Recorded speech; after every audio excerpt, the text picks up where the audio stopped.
जय हिंद दोस्तों। तो क्या हाल है, मेरा नाम है विकास। आज मैं आपको बताऊंगा क्लास 10 2023 बोर्ड एग्जाम के लिए साइंस के बहुत ही इंपॉर्टेंट न्यूमेरिकल। इस तरीके की वीडियो इस समय कोई नहीं बना रहा है, इस तरीके की न्यूमेरिकल कोई नहीं करवा रहा है, तो मैंने सोचा आपके सवाल वो करवाए जाए, क्योंकि ये बोर्ड एग्जाम में कम से कम 6 नंबर के क्वेश्चन पूछे जाते हैं। तो वीडियो को बिल्कुल भी स्किप मत करना। तो यहाँ पर क्वेश्चन क्या कहता है, इसके पहले मैं 2 क्वेश्चन करवा चुका हूँ, उसकी वीडियो आप प्लेलिस्ट में देख लेना, ठीक है। तो एक उत्तल दर्पण के सामने 5 सेंटीमीटर लंबी वस्तु 10 सेंटीमीटर दूरी पर रखी है। दर्पण की वक्रता त्रिज्या 30 सेंटीमीटर है, तो प्रतिबिंब की प्रकृति, स्थिति तथा लंबाई ज्ञात कीजिए। सबसे पहले दोस्तों जो भी दिया है वो आपको लिख लेना है। तो यहां पर आप लोग लिखोगे हल, ठीक है। उसके बाद यहां पर जो भी दिया है ध्यान पूर्वक पढ़ना है। एक उत्तल दर्पण, क्या दिया है, उत्तल दर्पण। जो भी गोली दर्पण होता है, चाहे वो अवतल हो चाहे उत्तल हो, वो खोखले गोले का भाग ही होता है, एक कटा हुआ भाग होता है। मतलब इस गोले को काट दिया जाए इस तरीके से, ठीक है। तो आपका क्या इसमें कौन सा दर्पण बन गया, ये दोनों दर्पण। अगर हम इधर पॉलिश कर देंगे तो ये हमारा अवतल दर्पण बन जाएगा, और इधर पॉलिश कर देंगे तो ये हमारा क्या बन जाएगा, उत्तल दर्पण बन जाएगा। तो यहाँ पर बोला है उत्तल दर्पण, है ना। तो यहाँ पर हम करें बनाएंगे इसका उत्तल दर्पण। तो इस तरीके से आप लोग देख लीजिए, इस तरीके से यहाँ पर पॉलिश कर दीजिए। ये हमारा उत्तल दर्पण बन गया। ये हमारा होता है मुख्य अक्ष, इतना तो आप जानते होंगे, जो गोले का व्यास होता है पूरा बढ़ा सकते हैं। यहाँ पर हमारा होता है वक्रता केंद्र, और यहाँ इसके बिल्कुल बीच में यहाँ पर होता है ध्रुव, और ध्रुव और वक्रता केंद्र के जस्ट बीच की जो दूरी होती है वो मुख्य फोकस होती है, ठीक है। ये अब यहाँ पर याद रखना, यहाँ पर जो बोला है वो लिख लीजिए कि भाई 5 सेंटीमीटर कोई लंबी वस्तु रखी है इसके सामने। तो मतलब कि इधर आप लोगों का, आप देखोगे उत्तल दर्पण जो होता है इधर बना लिया जाता है आभासी लाइन, है ना। तो भाई वक्रता केंद्र हो गया, ये हमारा मुख्य फोकस हो गया। तो यहाँ पर 5 सेंटीमीटर लंबी कोई वस्तु रखी है, कोई भी वस्तु ऐसे रखी है, कितनी, 5 सेंटीमीटर लंबी। तो मतलब कि जो भी वस्तु की लंबाई है जो दिया है, यानी एच बराबर जो दिया है वो दिया गया है 5 सेंटीमीटर, ठीक है।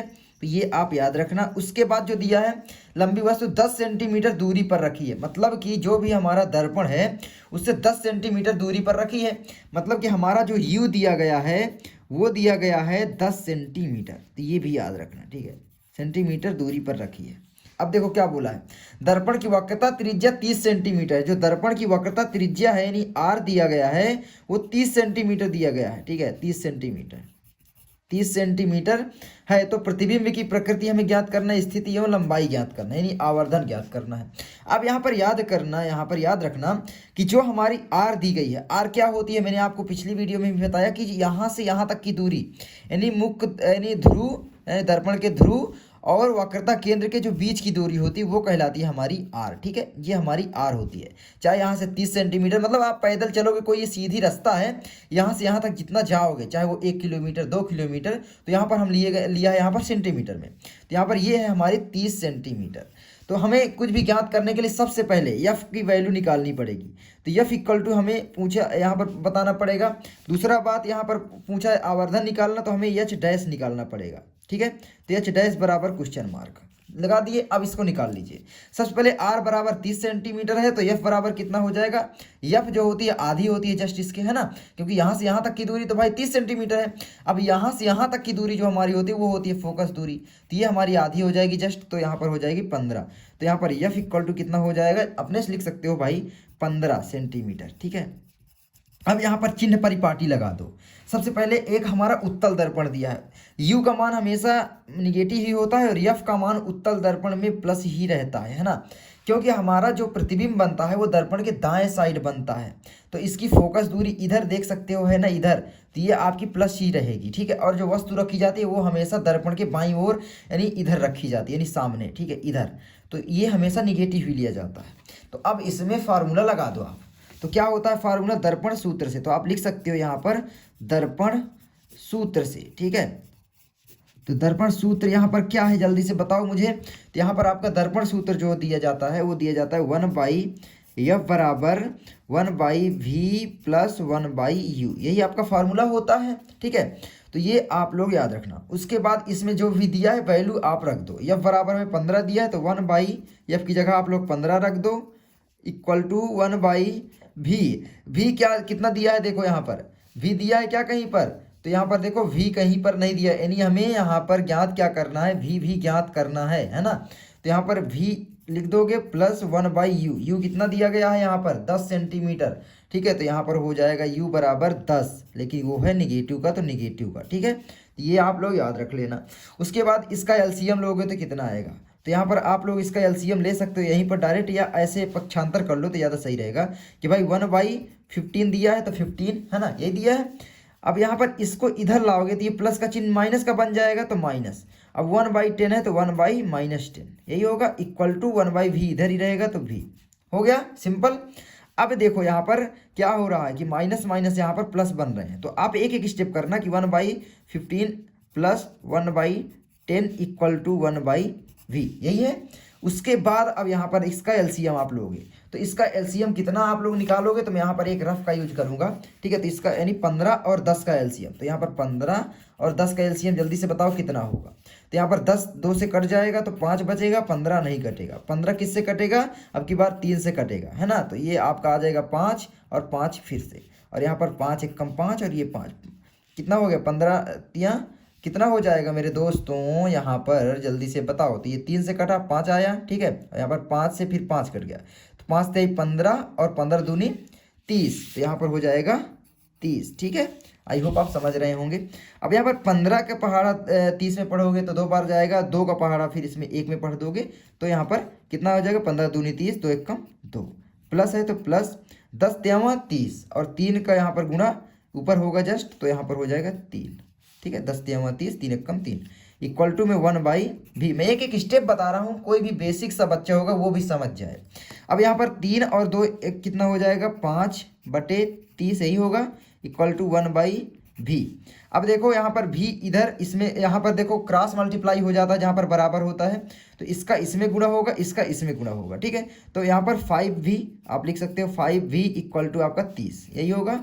अब यहाँ पर v इक्वल टू जो आएगा वो कितना आएगा दोस्तों, तो यहाँ पर 30/5, क्योंकि ये नीचे चला जाएगा, है ना, भाग में चला जाएगा, गुणा में है तो पक्षांतर करने पर। अब यहाँ पर इसको काट दो तो कितना हो जाएगा 5 छक्का 30, तो v इक्वल टू हमारा कितना आ रहा है, यहाँ पर 6 आ रहा है, ठीक है। ये हमारा 6 आ रहा है, v की वैल्यू 6 और सेंटीमीटर में था तो सेंटीमीटर, तो मात्रक हमेशा आप जरूर लिखना। अब यहाँ पर प्रतिबिंब की प्रकृति आप यहाँ से बता सकते हैं, लेकिन हम सबसे पहले इसकी लंबाई भी ज्ञात कर सकते हैं। तो आप प्रकृति बता सकते हैं कि भाई जो हमारा उत्तल दर्पण के सामने जो वस्तु रखी है, जो उसका प्रतिबिंब बनेगा वो दर्पण से 6 सेंटीमीटर की दूरी पर बनेगा। चूंकि v का मान पॉजिटिव है, इसलिए जो प्रतिबिंब बनेगा वो दर्पण के दाईं ओर बनेगा, यानी दर्पण के पीछे बनेगा। ये भी आप लोग लिख सकते हो, दर्पण का सामने वाला भाग इधर कहलाता है, ये सामने वाला भाग होता है, ठीक है, और ये वाला पीछे वाला भाग होता है। ये उत्तल दर्पण में बता रहा हूँ, और अवतल दर्पण में इधर ये पीछे वाला भाग होता है और इधर सामने वाला होता है, ये याद रखना। तो यहाँ पर आपका दर्पण के पीछे प्रतिबिंब बनेगा। तो यहाँ पर आप लिख सकते हो कि भाई प्रतिबिंब की प्रकृति, है ना, तो यहाँ पर लिख दो भाई प्रतिबिंब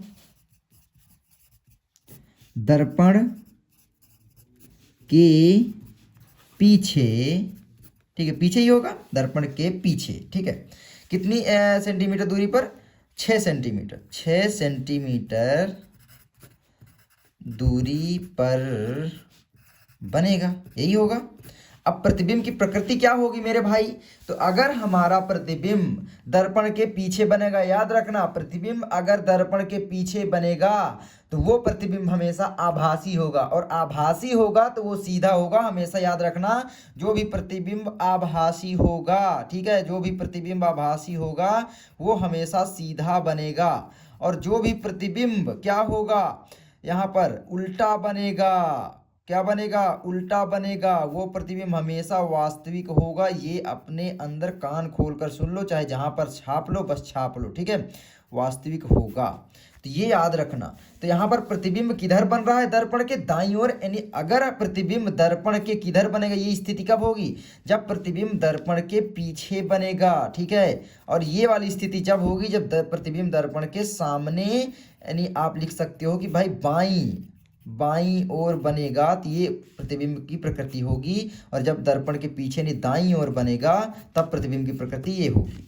तो यहाँ पर आभासी और सीधा होगा, क्योंकि ये हमारा उत्तल दर्पण था, ठीक है। तो यहाँ पर आप लिख सकते हो क्या हो जाएगा, यहाँ पर मेरे दोस्तों यहाँ पर लिख दो आभासी, ठीक है, आभासी और सीधा, अब यहाँ पर हम रेखीय आवर्धन ज्ञात कर लेते हैं। वीडियो थोड़ा लंबी हो रही क्योंकि मैं हर चीज़ आपको समझा रहा हूँ, ठीक है।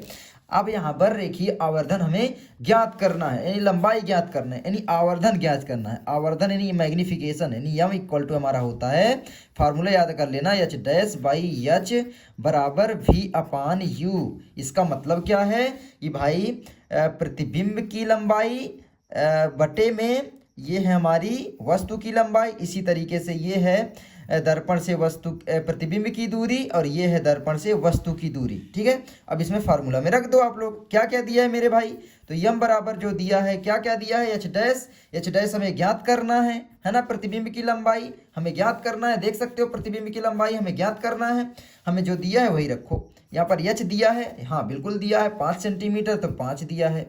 उसके बाद क्या दिया है, भी हमने अभी निकाला, कितना आया है 6 सेंटीमीटर, तो यहाँ पर रख दो 6 बटे में है यू कितना दिया गया है, तो यहाँ पर पहले ही दिया था 10 सेंटीमीटर माइनस 10 सेंटीमीटर रख दो, ठीक है। उसके बाद मेरे दोस्तों क्या होगा, तो उसके बाद अब इसकी यहाँ पर इसका गुणा इसमें होगा, यानी माइनस 10h यही होगा, इक्वल टू में 6 पंचे 30 यही होगा, है ना, क्योंकि भाई क्रॉस मल्टीप्लाई हो जाएगा। मैं एक एक चीज बता रहा हूं आपको। अब यहाँ पर h बराबर कितना बचेगा मेरे दोस्तों, 30 बटे में 10 जो है ये नीचे चला जाएगा 10, और माइनस यहीं पर चाहे चेंज कर दो चाहे यहाँ पर कर दो, 10 तेवा 30, यानी h बराबर हमारा आ गया 3। यानी जो प्रतिबिंब बनेगा, यानी जो हमारे यहाँ पर क्या बोला है, सॉरी यहाँ पर हम क्या ज्ञात कर रहे थे, एच डैश ज्ञात कर रहे थे, ठीक है। तो हमारा जो प्रतिबिंब की ऊंचाई होगी वो वस्तु की ऊंचाई से 3 गुना, कितना 3 गुना, ये आवर्धन का मतलब यही होता है 3 गुना अधिक ऊंचाई पर ऊंचा बनेगा, यानी बड़ा बनेगा, यानी प्रतिबिंब जो बनेगा वो बड़ा बनेगा। ये तो था, तो प्रतिबिंब क्या यहाँ पर लिख सकते हो, नीचे मैं आपको बता सकता हूँ, तो यहाँ पर लिख सकते हो कि भाई प्रतिबिंब, ठीक है, प्रतिबिंब की ऊंचाई यानी लंबाई लिख सकते हो, लंबाई वस्तु की लंबाई से, वस्तु की लंबाई से 3 गुना ज़्यादा होगा या 3 गुना बड़ी होगी, कुछ भी लिख सकते हो भाई मेरे, मैं आपको रटवा बिल्कुल भी नहीं रहा हूँ, ठीक है। तो इस तरीके से आप सॉल्व कर सकते हो। तो यार कितना सरल था क्वेश्चन, आई होप आपको ये वीडियो समझ में आ गई होगी। उसके बाद चलो अगला क्वेश्चन मेरे भाई करते हैं। तो अगला क्वेश्चन ये देखो आ जाता है, ये भी थोड़ा बड़ा है, ठीक है। क्या कहता है, चौथा 20 सेंटीमीटर वक्रता त्रिज्या वाले अवतल दर्पण के सामने पहली कंडीशन दी गई है 5 सेंटीमीटर दूरी पर, दूसरी कंडीशन है 15 सेंटीमीटर दूरी पर कोई वस्तु रखने पर प्रत्येक स्थिति में प्रतिबिंब कहाँ पर बनेगा और कैसा बनेगा ज्ञात कीजिए। बिल्कुल सिंपल क्वेश्चन है। यहाँ पर बस क्वेश्चन, एक क्वेश्चन में 2 यहाँ पर क्वेश्चन पूछ लिया है। कैसे, पहली स्थिति ये है, तो हम यहाँ पर हल करेंगे, ठीक है, हल दबाएंगे, हल का बटन दबाएंगे और उसके बाद हमारा फर्स्ट कंडीशन लागू कर देंगे। फर्स्ट में क्या दिया गया है, तो यहाँ पर फर्स्ट हम हल कर रहे हैं। तो यहाँ पर 20 सेंटीमीटर वक्रता त्रिज्या वाले अवतल दर्पण, याद रखना आपकी बार अवतल दर्पण दिया, उनकी बार उत्तल दर्पण था। तो ये हमारा अवतल दर्पण इस तरीके से बनेगा, ये उसका ध्रुव होगा, ये उसका वक्रता केंद्र होगा, इसके जस्ट बीच की जो दूरी होगी ये होगी हमारी मुख्य फोकस। आप जब प्रकार से ऐसे जो भाई सुई वाला होता है उसमें से गोला बनाते हो, तो जहाँ से आप लोग उसकी नोक रखते हो और पेंसिल से गोला बनाते हो, तो जहाँ पर उसकी नोक होती है वही होती है वक्रता केंद्र, याद रख लेना। और वक्रता त्रिज्या क्या होगी, उसकी जो दूरी होगी, जितना वो प्रकार होगा पटरी में नाप लेना, 10 सेंटीमीटर या 15 सेंटीमीटर। जिसकी वक्रता त्रिज्या जितनी बड़ी होगी यानी जितना ज़्यादा होगी वो दर्पण उतना ही बड़ा होगा। क्यों, क्योंकि भाई अगर आप प्रकार को ज़्यादा बड़ा करोगे तो बड़ा सा चाप लगाएगा, तो भाई मेरे बड़ा सा दर्पण होगा। तो यहाँ पर क्या दिया है, यहाँ पर दिया गया है C और P, इसके जस्ट बीच की दूरी होती है R। तो यहाँ पर R मेरे भाई कितना दिया गया है, तो यहाँ पर 20 सेंटीमीटर वक्रता त्रिज्या, यानी ये दिया गया है 20 सेंटीमीटर। अगर आप उस लेवल का दर्पण बनाना चाहते हो अवतल दर्पण, तो चाप अपने पटरी में नाप लेना कि भाई 20 सेंटीमीटर कितना है, उतना, जैसे इसमें नाप लेना कि 20 सेंटीमीटर क्या है, उतना ही बड़ा इस तरीके से बनाओगे तो उसका जस्ट बिल्कुल ठीक ठाक बन जाएगा। ठीक है, मैं यहाँ पर आपको छोटा सा बनाकर समझा रहा हूँ, तो यहाँ पर याद कर लेना। तो यहाँ पर 20 सेंटीमीटर R जो दिया है वो दिया गया है, कितना दिया है, 20 सेंटीमीटर मेरे दोस्त। ठीक है, अवतल दर्पण है, याद कर लेना क्या है मेरे दोस्त, अवतल दर्पण, इतना याद कर लेना बस, क्योंकि ये इंपॉर्टेंट है। अब यहाँ पर 20 सेंटीमीटर तो दिया है, अब यहाँ पर जो हमें ज्ञात करना होता है सबसे पहले, अगर R दिया है तो F हम आराम से निकाल सकते हैं, F बराबर क्वेश्चन मार्क। तो F बराबर कितना हो जाएगा मेरे दोस्त, यहाँ पर इसका जस्ट आधा कर दो 10 सेंटीमीटर। और F जो है, F का मान क्या होगा मेरे दोस्त, बाएं साइड है तो हमेशा F का मान निगेटिव लिया जाता है, ये याद कर लेना, क्योंकि अवतल दर्पण है। तो दर्पण की प्रकृति भी याद कर लेना। अब कहोगे भैया क्यों माइनस लिया गया है, क्योंकि जो प्रतिबिंब बनता है, जैसे ही किरण इस तरीके से जाती है, मैं आपको थोड़ा सा बता दूं, तो ये देखो मुख्य अक्ष के समांतर जो किरणें जाती हैं वो परावर्तन के पश्चात कहाँ से होकर गुजरती हैं, मुख्य फोकस से गुजरती हैं, मुख्य फोकस से गुजरती हैं। तो प्रतिबिंब जो बनता है अवतल दर्पण में वास्तविक और उल्टा बनता है, और प्रतिबिंब बाएं साइड बनता है तो उसका फोकस भी बाएं साइड होता है। और मैंने आपको बताया कि बाएं साइड हमेशा निगेटिव चिन्ह परिपाटी लिया जाता है, और इधर जो बनेगा वो हमेशा पॉजिटिव लिया जाता है, इसीलिए एफ का मान निगेटिव होगा। और इसी तरीके से नीचे आएगा तो नीचे भी एफ का मान क्या होगा, निगेटिव होगा मेरे दोस्त, और एफ का मान इधर पॉजिटिव होगा मेरे दोस्त। अब आप बोलोगे भैया यहाँ पर देखो ये इधर है, इधर आ रही है, मतलब जो यहाँ पर फोकस है वो इधर कहीं पर है। अभी मैं आपको दिखाता हूँ इस तरीके से, ये देखो यहाँ पर, ठीक है, यहाँ पर यानी नीचे है, ये मुख्य अक्ष समझो यहाँ पर, ठीक है, ये, और यहाँ पर एक लाइन खींच दो तो ये निगेटिव नीचे है ना, नीचे वाला तो निगेटिव होगा एफ की वैल्यू, तो यहाँ पर एफ की वैल्यू निगेटिव मैंने रख दिया। आई होप आप समझ गए होंगे। अब देखो यहाँ पर क्या हुआ है दोस्तों मेरे, ठीक है, तो 5 सेंटीमीटर दूरी पर कोई वस्तु रखी हो पहली कंडीशन में, तो u बराबर आप लोग ले लो 5 सेंटीमीटर, ठीक है। बस अब फार्मूला रख दो, हमें ज्ञात क्या करना है, v, तो v equal to question mark, दर्पण के प्रकार है अवतल दर्पण, ठीक है, तो भी अभी हमें ज्ञात नहीं है, तो u का मान भी निगेटिव ही होता है हमेशा। अब यहाँ पर फार्मूला रख दो दर्पण सूत्र, तो 1/f बराबर 1/v प्लस 1/u। अब यहाँ पर 1/f जो दिया है -10 दिया गया है, उसके बाद equal to 1/v plus 1/u, u कितना दिया गया है मेरे दोस्त, -5, ठीक है।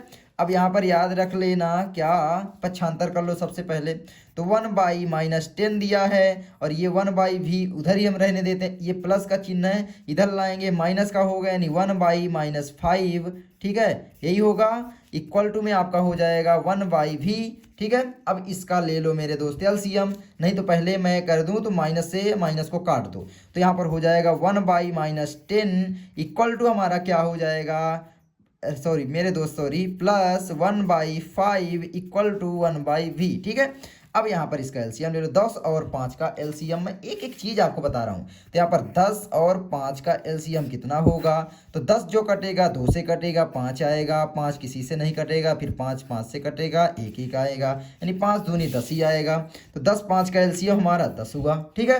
उसके बाद 10 का पहाड़ा 10 में पढ़ोगे तो एक ही बार जाएगा, तो 10 1 का नम 10, और 1 का गुणा 1 में करोगे तो 1 ही आएगा, यानी -1, ठीक है। प्लस का चिन्ह है तो प्लस, 5 का पहाड़ा 10 में पढ़ोगे कितना होगा, 2, तो 5 दूनाइयम 10, यानी 2 बार गया, 2 का गुणा 1 में करोगे तो 2 आएगा, इक्वल टू में है 1/v, तो 1/v, तो -1 प्लस 2 से हो, जब आप लोग इसमें जोड़ोगे तो यहाँ पर क्या होगा, यहाँ पर आ जाएगा 1/10, है ना, इक्वल टू में हमारा होगा 1/v। अब v का गुणा इसमें होगा और 10 का गुणा इसमें होगा, तो v इक्वल टू हमारा आ जाएगा 10 सेंटीमीटर में था तो मात्रक जरूर लिखना सेंटीमीटर। ये आपका हो गया सॉल्यूशन।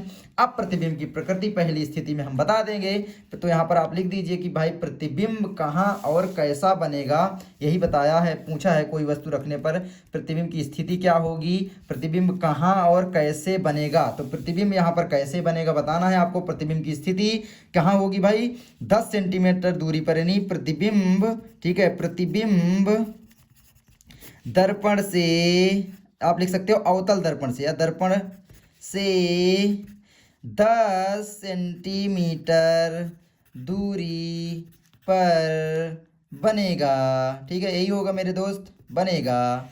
अब यहाँ पर बताओ मेरे दोस्त, भी का मान यहाँ पर क्या आया है, भी का मान यहाँ पर आया है पॉजिटिव, और पॉजिटिव भी का मान होता है क्या मेरे दोस्त, यानी इधर, तो प्रतिबिंब जो बनेगा वो क्या बनेगा, यहाँ पर था तो अवतल दर्पण, लेकिन फिर भी जो प्रतिबिंब बनेगा वो बनेगा आभासी, ठीक है, आभासी। एक कंडीशन होती है ना अवतल दर्पण में कि प्रतिबिंब आभासी और सीधा बनता है, तो वही कंडीशन यहाँ पर लग गई।